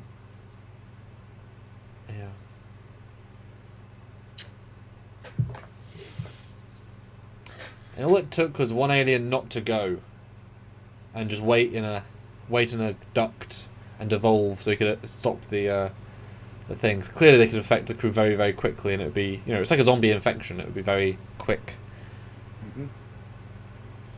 Yeah, and it's not really revealed how much they do remember. He struggled to talk at the end, well, just because of the changing in his vocal cords or whatever, or was it that he was forgetting? But the ring, as soon as the ring was brought up, and I wanted on my fingers, good luck. Yeah. I'm like, that's going to play an important part soon. Well, and also, I was thinking of you when that happened, thinking, oh, it's like Spock in Star Trek Beyond. Here is a present I can track. Yeah. I mean, it's the exact same thing. So they aren't subtle with their setups when they're not subtle. Yeah. But I was really excited when he talked, because that implied that, yeah, as he evolves further in the process, they're a bit more intelligent. But the fact that the just beautiful horror of the design of the suit, super expensive looking, like super expensive. That's going to be a recurring villain for sure. Especially that one shot from the mess hall looking out into the hallway, where it's like backlit, but it's just the shadow of it moving, and it's moving really funny, and then it kind of gets up. It's like, that was amazingly well done shot. It was kind of freaky. So, and the kudos fact to them for that. And the fact they also held back and made them practical suits over CG was a good choice as well, because it made them more scary and that they're more relatable. They have to move in a certain way. But where the hell was the crew? Every episode I think, where's Bortus? He is such a funny, good character, and he is... He got used a lot in Season 2. I think they're dialing it back just a tad, because we learned a lot about the Mocklins in Season 2. Possibly. But him and Caden was... or whatever his name was so good. And he's nobody, unfortunately, this season. The Mocklin pods was fine, but it was... You didn't learn what he thought about them, per se, more just what they were. Like, you didn't get a sense of, I stood here when my grandfather died. Oh, was he... Did he look good? No, he was ferally destroyed by a Maklar beast, and he only had 3 testicles. And they put him on display? Yes, proudly. How do you put 3 testicles on display? With time and practice. Like, you could have made a really funny, clever joke about it, and they just ignored it entirely. Like, he's such a good character with a great species, and it's entirely ignored, and I'm really sad because it's just none. You know, Worf is great when he's good. He's boring when he's not there.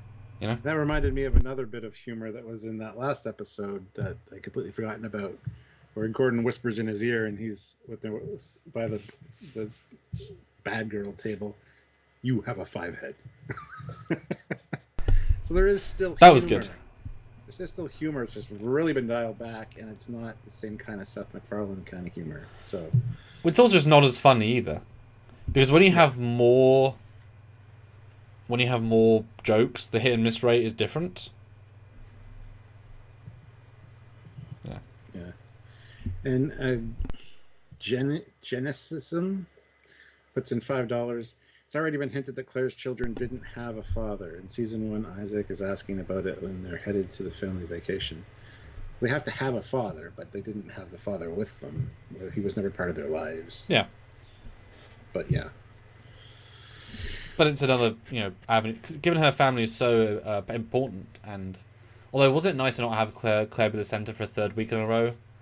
Yes. Because it just feels odd to have the third tier character be the top of both when Seth should be more meaningfully involved. Yeah, I just can't get over Seth, man. Each episode he's just kind of been lackluster as far as gravitas and presence goes. He just seems like he doesn't want to be there. Like this is now an obligation for him. He also has this standard look of like yeah, it looks like he actually got surgery. It looks like he got his eyes seem more slanted, like he got Botox or something. Maybe. Because he doesn't look quite like Seth. Well, because Seth I associate with this big cheeky grin, this happy demeanor, this fun-loving, and that is almost entirely removed. And I know the universe is a bit more dark right now, but definitely I liked that. But to start off season 1 with your ex-wife being XO on a crummy ship, and like such a cool storyline, and it's just gone full serious. But also I think that him being, I'm sure, so involved in the production, he's just basically taking himself out of the stories. Like, he has to be on set because he's involved in the process, like, a lot of the time. Feels like he said, I'm going to give myself as few lines as possible for the story, just so I can help everyone else do their stuff. But it's like, but Seth, you're, in theory, the biggest star of the cast, in theory? And I really like Adrienne from her other work, and she's got nothing to do again. She could be anybody. She could be, she's like Deanna in an episode, just saying words. That's Kelly? Yeah, Kelly. Yeah. Yeah. At least I liked the vibe that we had. And I like again, the twist what made this episode 3 for me much better. It probably gained several point scores just from the 2 twists. But because I did think the acting of the first version of the what's her name, the security officer, the not Alara. I always had trouble remembering. Gal from Gossip Girl. I know. It has been a while, in fairness. Talia. That's or Tala. Yeah, anyway. So, I noted her odd acting in the first scene. It was somewhat standoffish in a weird non-chemistry way. So I noted that going in, which I liked. And I loved the, dudes, where have you gone? Like, that felt very in keeping. Yeah. So I liked her little 2 bits. Although they don't quite set her... She doesn't feel as strong as Alara, who that was her entire gag, but she was far more restrained. Yeah.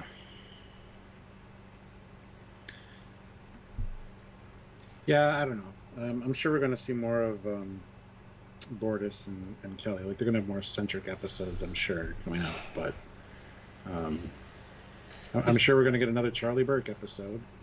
She's going to be the head of the one. You say that, but who has been the focus of the first 3? Nobody. Well, Isaac for the first one. Isaac and the Doctor, and then the Doctor and the Admiral, and then everybody but really Gordon this week. But they're not really their episodes, though, so I wouldn't even be sure by any means they're going to get their episode, because they're not the centre of the episodes. They're all just kind of ensembling it. Yeah, I don't know. It'll be interesting to see how it plays out, though. Like, I do want to see more Bortus stuff, honestly. But I don't know. I've heard Alara's coming back as well. Yeah, So she's great when she does. And I did like seeing the her homeworld. I liked the vibe of we know we're dead because the gravity would be high. I thought that was quite nice. one thing that annoyed me, like I love the stars, I love the rings and the planet in the sky, which is like a trope for every alien planet. It has to be rings or another planet visible. It's annoying, but I hated the shot day for night shit. And I get it. Caught that, did you? Oh yes, it's another planet, so the lighting might be different. They do that sometimes. They tweak up the yellows or whatever to make it look like a different planet. So I didn't mind it so much here, but I watch a lot of like Brian Tennant's reviews on YouTube where he's talking about old B movies and stuff, and he always calls out the day for night shit. And I agree, it's awful. It's thoroughly awful, and it was the same here. It's like, oh my god, guys, you can probably do better than this. But I think it was probably a choice because it was an alien landscape. So I would not, and Matt, see if you back me up here. I do not think they were going for day for night specifically, because it was clearly daytime. I think they're going for this is the atmospheric vibe on her planet. Because all they did was just We've seen her planet where there's bright sunlight, though. Well, yes, but if you go to other parts of our planet, the atmosphere is different. Yeah, but I mean, figured it was a different time of day on the planet. Well, sure, but it's not nighttime, because otherwise they could have shot at night, or... I mean, it would have been much more dangerous, obviously, for the lake, but that was clearly a vibe choice. Because all they did, they just pulled the brightness down, like they just lowered the exposure value, but digitally, and then they made the blues a little bit stronger. But they didn't, like, all the bright points you can see where the light's hitting them, so it wasn't day for night, it was just more of a, look, it's 7 p.m. Day for dawn. Day for dawn. So I thought it was more atmospheric, because it did give it an alien vibe, because you can't get lighting like that because you're artificially lowering the highlights which exist. So I thought it was an interesting choice to make it feel alien, but at the same time, I saw behind the scenes stills. It was just a lake. So without that, it's just human lake. Yeah. Well, it's one thing that just kind of bothered me and stuck out in my head, and I'm like, really? And also, they introduced the flashing light to not pay it off in any way. Yeah. Like, at that point, all I'm thinking is, I mean, boy, this alien, whoever they are, is doing this. These people are dumb. They're just following every step without control. Sounds shiny. Yeah, exactly. It was, if this is the maze, they're damn obvious mice. But someone mentioned Stargate in the chat, and this sort of thing shows you how good Stargate was. Just the cast was better, the writing was better, the camera work was better, the locations were better. You know what I mean? Like Stargate is such a jewel of its time. So much better than the Orville. I mean, even the bad Stargate episodes, I think, are still better than these episodes. You know, because all four of the cast are so charismatic in their own way. But it's character stories, and the cast here have lost their charisma. A lot of them, because they're not given the time or their own drive anymore. They're just sort of there. They're not their own people anymore. They just sort of are. Yeah. But again, Stargate was a jewel of everything. It was. It was pretty great, yeah. It's like BSG, the same thing. Like, that's just there's a reason why it's so good. At least at the start, first 2 years, very different, but also that's kind of the epitome of good gritty. It's like, still has these epic moments of not gritty to kind of contrast, but it's also damn depressing. But it works. It's not, yeah. What were we talking about there, that last part? The depressing, but it works? Well, yeah, because a lot of shows go for it's just so depressing, dark, gritty, we're a dark universe. But BSG kind of meters that. Yeah, but yes, but BSG meters that with a sense of hope, moving forward, camaraderie. Yeah. Like, it's that fine balance. A lot of shows don't manage that balance, but it does, at least the first little bit. It isn't grit for the sake of grit, it's just depressing as all hell, but in a good way. One thing I noticed, the Federation president from... the Federation president from season 4 Discovery, that lady, she's in BSG. Did you know that? No. She's one of the lawyers for the real politician. Yeah. Okay. No, not the real politician lady. Not the whoever the other chick is. Sorry. No, president, not president.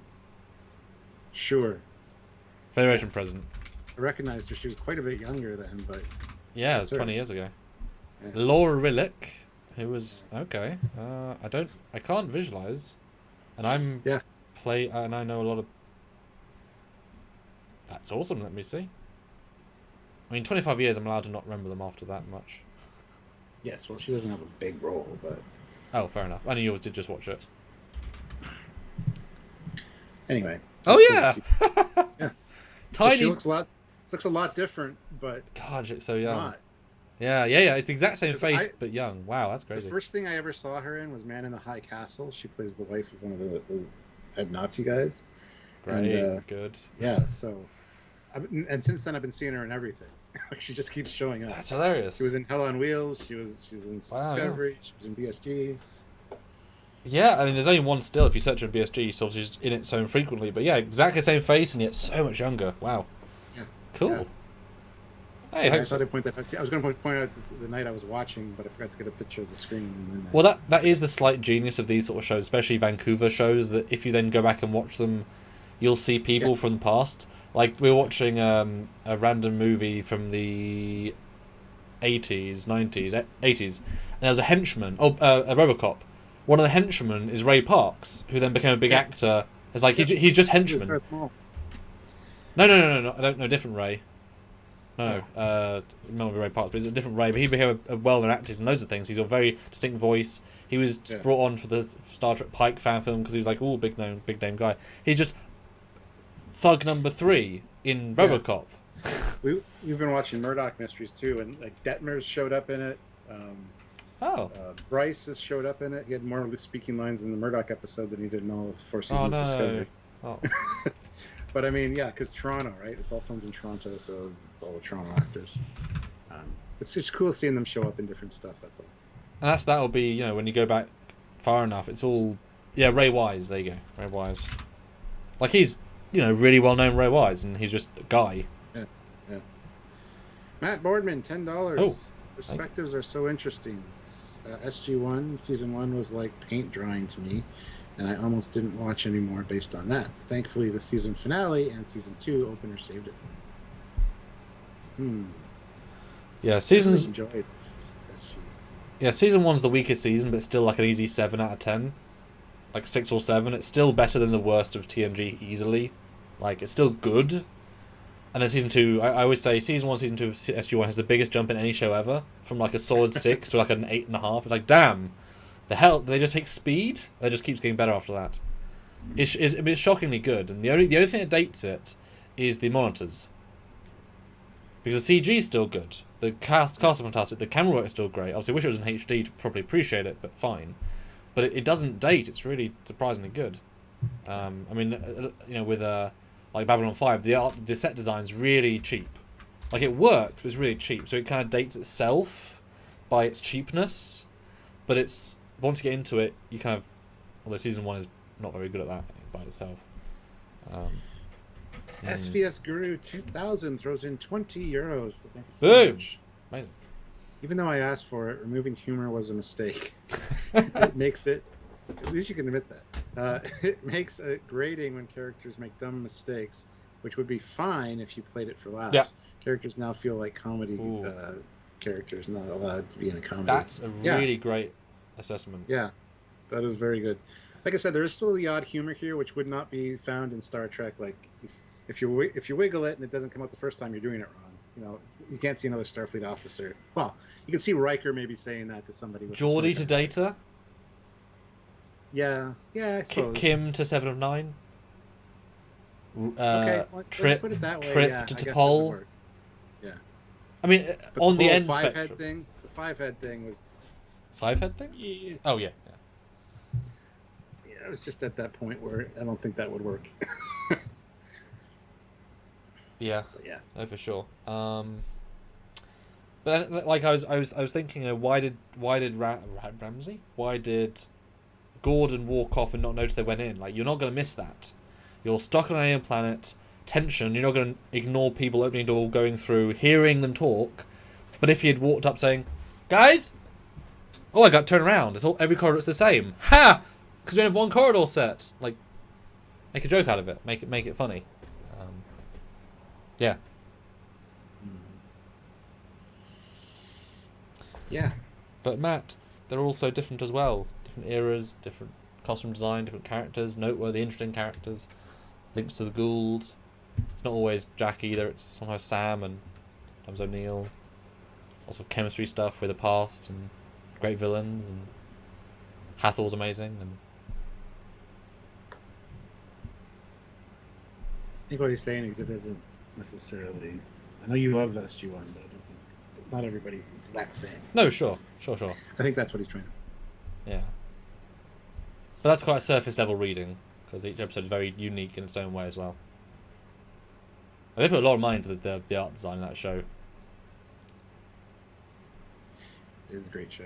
But it does help when you can't shoot people. Like, you've got to peacefully get out of situations, because we haven't got stun. Like, if we're going our way out, we're killing people. So it's like, yeah, we're not going to, Tilk stuck in a prison. Yeah, we can't shoot our way out because we'll kill them. So, peaceful.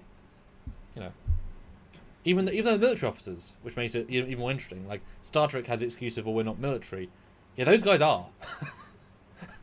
except Daniel. Although by the end, Daniel's like a military officer because he has so much gun experience, which is, again, part of the, he starts with a gun like, and by the end he's like, he's like full-on military guy. Yeah. 10 years of shooting. It's just fun watching it. It's just really fun watching Michael Shanks go from playing Kurt Russell. Daniel from the movie. Yep. So not Kurt Russell. It was James Spader. Yeah. Going from that character with the allergies and everything to eventually just evolving into his own new character. After dying several times. During season 1. Yeah. You can see it a lot during season 1, but it's interesting to see that changeover. Well, it's remarkable how... It's subtle, and it's very well done. Well, most shows don't get 10 years and 2 movies. It's pretty rare to have, plus his appearance in the other spin-offs as well. But it's amazing how faithful they were to their movie characters in the first season. Like, they are very good parallels. Yeah. It was really good casting. They're both the same yet different. I know that Shanks was like, oh, I've got to match his hairstyle. Yes, you do. Well... Yeah. I'm going to change that soon enough, for sure. Yeah, it took a little while to get there. But also it's so much better when he cuts it. But also helps you date when the show was as well. And like Tilk's one season, like blonde goatee, a soul patch. It's like, Tilk, were you okay this year? Yes. And then his little bit of hair. It kind of makes sense. As an alien, he's trying to fit in and do different things. I like that though. Well, it's because he wanted to have hair. Every season he went to them and said, "Can I have hair?" No. That was their first compromise. It took 6 years, but he got his first compromise. I didn't like his like one season of sort of hair. Like when he committed to hair, it was fine, but when he had like diddly hair, and bald him is still the best. Him like he gives him the unique vibe. Indeed. Oh, boom. SBS Guru 2005 euros.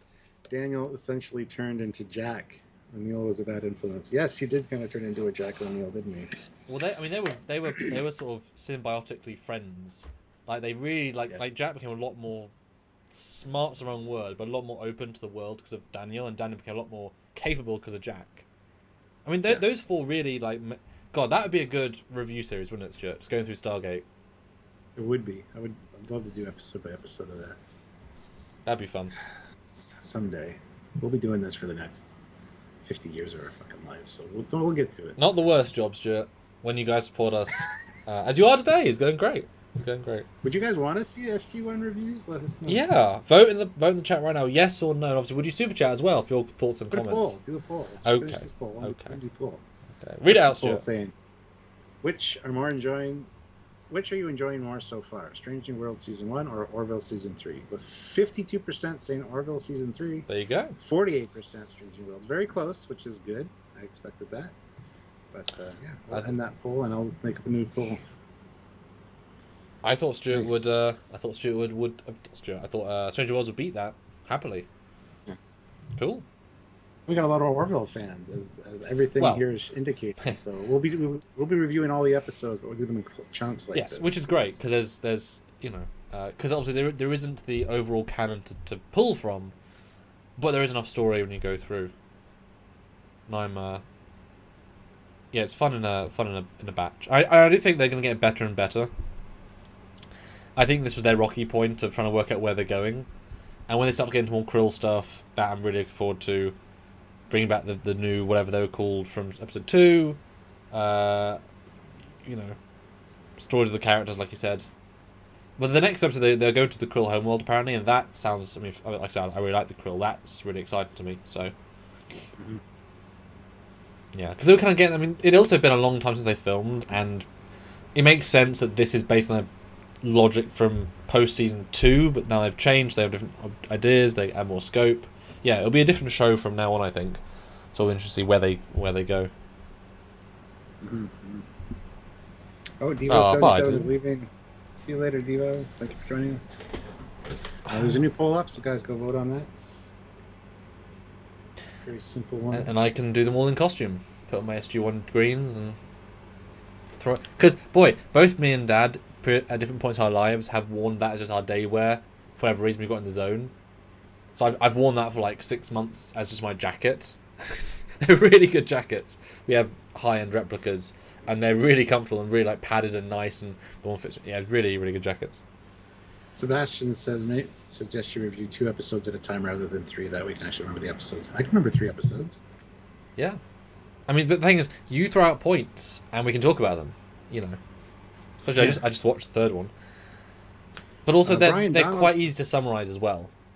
Yes, you know. So there might be more complex plots coming up. And hey, I'm happy to give 2.5 hours if they're that dense. Like, this is a good time to, yeah. Brian Donaldson, $5. Oh my God, yes! Please review all Stargate series. One of my most favorite sci-fi franchises. It's really freaking good. I still haven't seen Stargate Universe yet, but that is the binge show, because that as a week on week was not hard to watch, but it was a letdown. Binge, it's ahead of its time. It would be perfect now. It was not good then. So as a binge, if you watch 3 in a row, it's just phenomenal, because it develops its characters like fully. So it feels like a long slog week by week, but when you binge it by season 2, like, these are really good characters. It's like, yes, they are, because they spent 20 hours developing them, and now we can just spend 20 hours paying them off, and they're all really fleshed out. You know them all. You don't like when they get ill. And the payoffs are just much stronger. So Universe is a really, really good show. It was ahead of its time. It got just, it got thrown to the wolves because of it, which is sad, because, yeah, now it'd be, like, perfect. Yeah.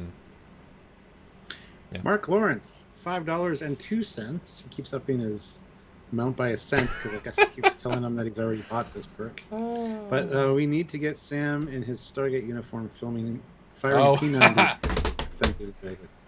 Well, he did fire a P90 when we were in Vegas. I mean, you were there. I got footage of it. And Mark was there, wasn't he? Mark was there. Yeah, he watched me.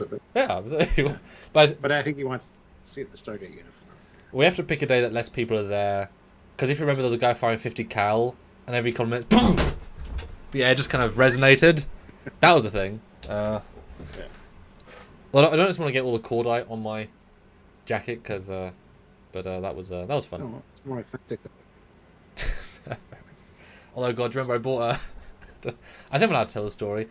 I was going to keep a P90 shell. I got one. I took that through security, like, a now post-fired bullet. Like, it's not, maybe it's technically illegal, but here's a bullet shell that was fired with cordite. Like, I think I remember not stuck it, but I put it in a thing in my luggage. I obviously got it through, but I was so proud of a P90 shell for my very first P90 shell. Like, that's important to me. Really fired by me shell. Because you can buy just shells, but I actually fired that shell, so that was nice. And for the record, guys, he's really good at firing. He's very accurate. He's got pretty good marksmanship and gun control. Gotta say, we visited Ken Palco a few years before that, and his trigger safety's on point. He's very good. So I point that out. I treated it with a lot of respect, but also, you always see YouTube videos of people just taking a gun and going. It lasts 1.3 seconds. It's like, that was fun. It's like, was it? We have footage of us firing guns with Ken Palco in one of my captain's logs on that trip. Yeah. No, I look forward to doing it again, but we have better cameras. It'll happen. Don't worry. Yeah. I like Ken. Yeah. Ken was a fun time. Is he still with his last? Do you know? Yes. Yep, but they moved. They're not in Pennsylvania anymore. Okay. So Do they move pre or post I think pandemic? they're in California. Oh. They're all, yeah. I remember he was staying out that far, and it was annoying for his work. But I guess that once you make a commitment, it's a bit easier. Oh, where's we? Yeah. So we can just But see. we won't be able to drive down and visit them again. So. But we can now fly into LA and see him when we're already in LA. Yes. So it makes it easier in one way. Cool. That's awesome. Squadra course, $1. Thank you so much. We gotta release some of the Ken Palco interviews too. We have some good ones with him. Yes, and I can now show all the stuff from Altered Carbon that they're used in. We can just show the footage of the stuff, because that was like, what is this? I can't tell you. It's like, great. Well, he did tell us. He just couldn't tell us on camera. Well, I mean, yeah, but I don't remember him telling us, because that was a hell of a shoot. That was like 2 a.m. and I caffeinated the fuck up, and that was the whole thing. It was good. It was great though. It was just yeah, that was the thing. Yeah. Yes. I'm not gonna review the Minions. I don't fucking like the Minions. I'm not gonna review the Minion movies. Sorry. Wait, is that a TV show or Oh, there's a new Minion movie. another movie? Gru. Yeah. It's like a prequel where Gru's young and he's learning how to be a bad guy or something. Mr. Captain 93 wants me to do that. Nope. That is a hard ass no. I still got to do my top 10 Unless live.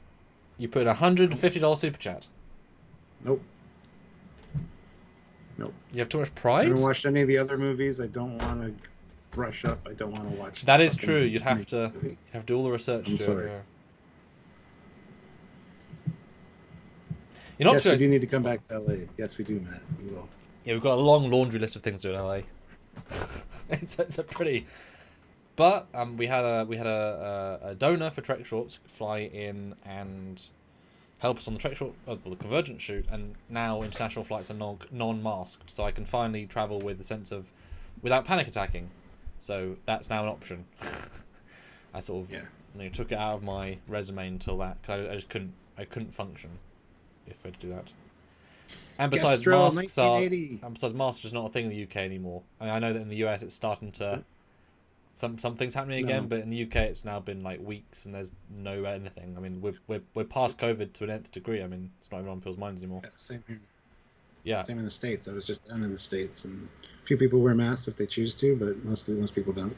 So I was hearing some people say, "Oh no, we're doing, things are resurging back to masks. You can't come into my property without masks." And I'm just thinking, well, some workplaces have done, I guess, because our entire country is non-masked, and yet we're not spreading it. So clearly, I mean, if we don't need it, why would you need it? I mean, we're a functioning society without anything. I mean, and without even boosters. Like, we're just kind of over at this point. Gastrel 1980, $5. Do you ever think they will return to TNG episode reviews? Yes, we said this in the last live. Yes, we're on season 5, episode 10, and very possibly possibly next sooner week. Than later. Yeah, sooner Maybe than later, probably. It kind of depends how much there's talk about, because we'll definitely do a Kenobi end of season review. Yes, that'd be fun, unless it's not fun. Yeah. Then no more Kenobi. Strange New Worlds is winding down. We don't know how much of a gap we're going to have until either Prodigy or Lower Decks comes back. I'd love a gap. And yeah, we got Orville. So who knows? Maybe the Orville will go to like once a week review as well. I don't know. I'd rather do TNG because this I find this fun doing the 3 in a row. This is a nice. I do too. Yeah, I'd rather still discuss. Well, yeah, it was. I mean, an hour and 45 minutes. But guys, would you watch and super chat back for TNG reviews? Vote now. Yes. But yes, they will be coming back. Do not worry. And then we'll get into something else, another Star Trek series. We want to do them all eventually, and the movies. So. Yeah, and with weirdly enough, Stranger Worlds and Picard give us less weekly content than we thought, compared to Lower Decks and Prodigy, which had way more. Although season 3 of Picard might have more, because I heard there's a lot more ships and stuff. So we'll have to wait and see. 10,000%. 10,000%. But that was a surprise, so I'm certainly, noting that we'll probably end up doing those sooner rather than later. And Discovery as well wasn't as much either. And talking about our poll. Yes. Would you like to see us do Stargate SG-1 reviews? 80% say yes, 20% say no. So. Nice. Yeah, and even the bad SG-1s are good for character pieces. Because they focus on characters. You always learn something about them or their development or whatever. And Sebastian, no, we won't do For All Mankind. It is a fantastic series. I've watched it all. But I'm not going to do that because we have so many Trek shows and stuff to cover. Why would we? Why would we do that? That said, if you guys can guarantee double I our might do minimum, because the reason we say our minimum is because there's a minimum. On our good months, we can afford to do stuff that won't get us revenue because we're doing good. On a bad month, we have to be very careful what we do because every live we can do this many lives a week. Like I say, was super disheartening. This is making up for that, which is annoying because it means they average out to being good. But yay, average out. But it'd be nice if they're both good. I mean, if you guys would guarantee us to get our minimum for all mankind, I might be interested to watch it. But that's a lot of episodes to guarantee that. Whereas TNG does mostly work, or our top 10s, which I love doing still. SVS grew at £2,005 or €5. Sorry. I like the mystery of Stargate Universe, looking for God at the end of the universe. But the whole mood was broody, dingy, and depressing, which turned me off. Again, so you don't like Discovery? The thing is, if you binge it, you see the hope in between that, and that's the first 6, but it evolves very quickly. I know what you mean, but it was. I was going to write when I was going to write my second Stargate film 4 years ago. I rewatched all of it. Oh no, I was interviewing David Blue. That's what it was. I was going to interview David Blue at a convention, and so I was I forgot everything about the show because it'd been years. So I rewatched it all in the course of 2 weeks, and I loved it. It was much better second time or third time as a full binge, 3 a night. Phenomenal. Yeah.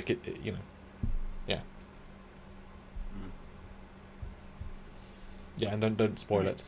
But guys, we are 30 away from a good number. $30, 17 likes. This is quick fire questions now. Throw in any thoughts or comments about the Orville's episode 1 to 3. Throw them in right now. Do you prefer the non-comedy vibe or the dark vibe or the CG? Throw in some quick fire, just discussion points for us. Thoughts, please put them in. And $30 more, and we'll be very happy indeed. One $30 super chat, 3 10s. Something like that. 6 5s. I think I did math there. I don't know. Anyway, yes. If you can help us out, please do. And like you said, 17 more likes, but now it's 15 more likes. I want to get to 100. So look at that like number and try to hit 100 on that, guys. And don't forget, I want to push the TeePublic sale right now. They just started the sale today, 35% off the TeePublic store. Got some really cool new shirts. And we do one new shirt, which you've seen, the Starship Research Division shirt. Oh, nice. But yeah, 35% off is a great deal. So go grab yourself some Trekyards merch. I want to get myself a mug with the Starship Research Division patch on it and stuff. So how hard is the process to submit stuff for that then, for TeePublic? Pretty easy. If you have anything you want me to do, I can just do it over here, or you can do it over there, I guess.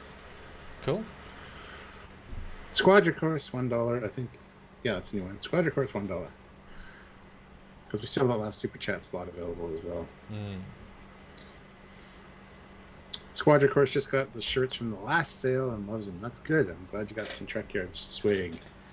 Billy Grisick throws in $5 with no comment, but thank you so much. Much appreciated. Much appreciated. We're almost there. We're only $12 away now. Oh, wait a minute. And this has definitely been a nice surprise.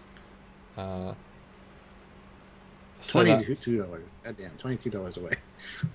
Yes, math. So that's lovely. Yeah, I mean, it's been I think we'll get better from now on. I think we'll get more character development. I think they'll see the change and be like, let's make it more people focused. Billy does make a comment though. He says, "I wonder if we'll see Bortus's family." Hello from Wisconsin. Hello, Billy. How's it going? Sorry, all I could think of was 70 Show. Hello, Wisconsin. Yeah, I want to see all of them. I mean, I felt it was kind of odd in this week, although technically it didn't happen, so I guess it's not. But the fact that the Talia said about her father and mother, I'm like, that sounds like the other lady's mother and father who you wrote out, who we met and had connections with. Yeah, the doctor. Both doctors, in fact, because one was the neighbor, yes. The fake neighbor, which was a great episode.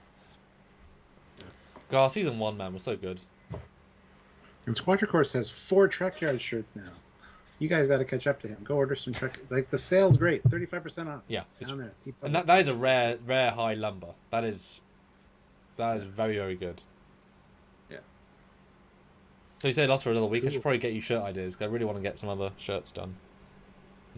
yeah, well, we have an artist, Jana Fridley, who can No, do no, some no. stuff. I mean, I have shirts that we can like pre-done Oh yeah, stuff. that too. Yeah. But there's a few See, ideas I want to run by him and thing get. is, we need a He's break. like $15 a commission Cool. for the art. Which $15 for a piece. was he the guy that made the other shirts? The pin-up people? He's the one that made all of our pinups. Okay. And our Trekyards Vegas pinup. He did that. Yes. I remember that. No, I'm excited for a break in the show because then we can take like a let's take stock. So we're always kind of catching up. Well, not necessarily a bad thing, but you know, would be nice to have a pause and then get some classic Saturdays out and some Sundays and some guest stuff. Yeah, you know, it would be nice. Good thing is we have a lot of it ready to go, pretty much. Mm-hmm. Almost, you know what I mean? Like, then we can spend time writing and getting other stuff ready as we release all that stuff. So we've always got like a backlog, which is good. Yeah, we kind of burned through, like, we made a big backlog in the last big drought, and we did other stuff and kind of burned through like 30 episodes of a backlog, and it was like, well, damn. It's like, well, yeah, because we used it all. But it was a dead lithium episode and stuff like I that. know. There's still some. We got a couple. I just remember we had such a back. We made such like. I mean, we filmed at one point. We burned ourselves out heavily. I think I was like, let's film another 3 today, and then 3 tomorrow, and 3 next day. And I had us like I spent like a day just inventing new things from Star Trek Online and such, and we had like 12 in 1 week new of the very like we did all the comic ones and I had like just such a fun go through all the comics and finding ships. Like that was a big like haha buffer. Then we used it all because weeks passed. Yeah. Spider Crush says he has the Romulan girl and 3 of the Design Bureau shirts. 3 of them. Wow, man. Cool. Sweet. There are other pinups. You can get other girls. Just saying. Stuart approves. I love how people are like, why do you have pinup girls? It's like, well, we're ships. It's like World War II. They had the girls on the side of the bombers. It kind of works. So, yeah, no, it makes sense. Yeah. I mean, you can't hate everything from the past. You know? Yeah. So another $20 would be great, guys. If somebody wants to throw in a $20 super chat, I would appreciate it. Right now, Billy from Wisconsin has the last super chat slot with a $5 super chat. But if anybody wants to jump in and say anything, now is the time. Now, do you want to do some scores? I'm interested to see kind of if you would score. Really didn't want to, but okay. Okay, episode 1, which was the not Suicide so fun one. Yep. I'm gonna give that a 9 out of 10. Ooh. I like that one a lot. I'll let you guys vote as well. What would you give the first episode score-wise? Vote now. I would give that one a solid 7.8. Okay. Had a lot that I liked, though. A lot of ship stuff and well written and new character and stuff like that. So. Episode 2, horror episode. What would you give that out of 10, Stuart? Really falls down at the end, so did really enjoy it, but that's gonna get a 7.8 from me. Had a lot going for it, but the ending just blew it all out of the water, kind of. I would say 6.8. Okay. And episode 3. Like I said, I've only seen this once. Keep that in mind. But I'm going to score it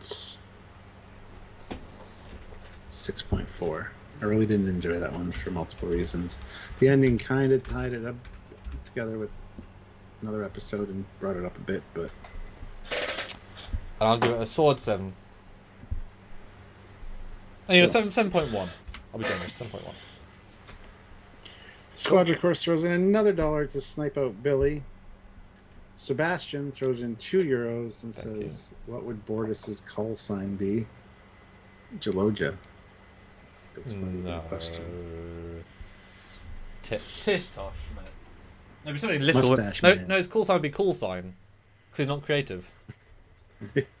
Well, he doesn't make it. You don't make up your own call sign, so Yeah, but he'd stare. No, but they'd say his call sign would be upper lip because of the mustache episode. Okay, fair enough. Oliver Lavery Farag, £5. Hey, good to see you. I love SG1 when it first aired. I was really sad when it ended. Because SGU. Oh, SGU. Right. When it first sad that it ended, and because it never came back, it felt like they all died on the ship. It was a cliffhanger, Stuart, but it's a very clever cliffhanger. I knew that. Yeah. And I will say also, I mean, I've got some dental work coming this weekend, which is going to take me out of commission potentially, of talking. But I do intend to now Dad is back from abroad, so I can see him again. I do intend to see Top Gun in the cinema. So it does, because I feel like you should see it in the cinema. The TV screen would be much less. I feel like a cinema would be the only way to really watch that film and truly enjoy it, versus a TV screen, I feel like. So I need to rewatch the first one, because you need to watch the first one before you watch the second one, really. So I'm hoping I'll still have some times, so I have to schedule that in. Yeah. Okay. There's another show that ended on a cliffhanger, which really pissed me off, and that was Terra Nova. Oh god, yeah, great cliffhanger. Watch that. Yeah. Super frustrating. Had a lot of DS9. Had a lot of DS9 elements in the storytelling. Yeah, that annoyed the shit. And the fact that it was like the most expensive show ever produced at the time, because building that compound was like insane budget, but it looked great. Like, yes, and for the most part, the dinosaurs looked good. It was a good show. Like, it wasn't a great show, but it was a good show, becoming a pretty interesting. It was leading into a great premise for sure. Anyway. Gestrel, 1980, $5. Loved the new shuttle. You should do a review on that and the fighter. Felt like something Sequest. Yeah, maybe. You could do a comparison of the. Yeah. You could actually do like a full episode, like mission briefing on the shuttle, and then a comparison of the old shuttle and the new shuttle. That's 2 episodes. Yeah. Yeah. Yeah, I mean, Pterodon is just a needle, essentially. Yeah, it depends if. Depends if there's a ship in this episode of Stranger Worlds. If there's not, beautiful, yeah. All right, we need another $5, honestly. One $5 will be a great way to end out. So anybody, $5 would be awesome. 10 more likes. If you haven't hit that like button, give it a hit. If you're watching this after the fact and it's not live, you can do the super thanks, which is like a super chat. But you can do that on any edited or old live video, so please consider doing that as well. It all helps out. Help us any way you can. We'd appreciate it. But another 5 would be awesome to end out. Right now, Gestrel, 1980 has the last super chat slot, but who wants to step in and take it? Someone can. Yeah, Matt, I believe that with the visual effects from Terra Nova. That's says there was a lot of techniques invented on Terra Nova that are now industry standards in the effects community. I believe that 100%. Yep. Matt Boardman, $5. Ping. Oh, there's that shot. Ding. Yes. Good man. Thank you so much, Matt. All right, guys. I guess we'll call it there, and we'll see you guys tomorrow for another live. I'm not sure what we're doing yet, but we'll figure it out. And, it's been a lot of fun, and you've basically managed to average out both of our lives by getting us here, so that is a good thing. You guys really came through for the Orville, so we appreciate that. Come back for other Orville reviews that we do, because we need it. And I mean, I'm super excited for more, because they're only getting started. That's how it feels to me. So awesome stuff. So until next time, guys. He is Commander Cocky. He is Captain Foley. And it is that time of the year where I have to go for my Shaloja. Shaloja. Bye, everybody.